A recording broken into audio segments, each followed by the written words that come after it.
Since Gene Husting developed the first successful angle winder motor configuration for slot cars in the late 1960s, slot cars that use inline configurations have effectively been obsolete when racing at the highest level. However, in 1/32nd scale, inline cars are alive and well. One of the most popular classes we race in Northern California is for Group C cars. All of these cars come from slotted with an inline motor pod. You can change the motor pod to a sidewinder configuration, but we run our Group C class with limited modifications, so we have to deal with the inline motor and the pinion crown gear setup. When you look at the forces acting on the crown gear, you can see that in left-hand corners the crown is pushed into the pinion gear, and in right-hand corners it is pulled away from the pinion gear.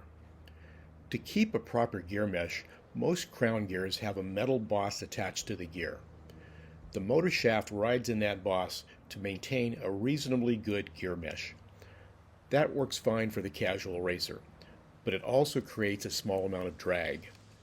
Plus, the gear boss requires constant lubrication or you risk damage to the gears. In this video, I'm going to outline the method I use to maintain proper gear mesh at all times with an inline setup and create minimal drag. The first step you need to do is cut the motor shaft so it no longer goes into the gear boss. I use a rotary tool and finish it up with an emery board. The crown gear can now move freely. So how do we keep the crown gear in place? Slotted makes axle stoppers just for this purpose. First, space the axle evenly in the motor pod and tighten the crown gear. Now attach the axle stoppers on both sides of the motor pod and tighten them in place. Next, unscrew the crown gear so it is free to move on the axle. With the crown gear free, now readjust the axle stoppers so the axle has as little lateral play as you can get. Move the crown gear away from the pinion, tighten it, and make sure the axle spins freely. Now it's time to set the crown gear. What we are looking for is as little backlash as possible. If it's too tight, the crown gear will bottom out on the pinion gear and create a lot of drag. If it's too loose, you won't get a good gear mesh. Once you have it set, tighten the crown gear and we're done.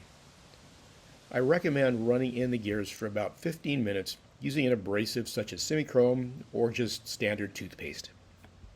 You now have a super smooth inline gear setup that will help lower lap times, and believe it or not, a smoother gear mesh can improve handling as well.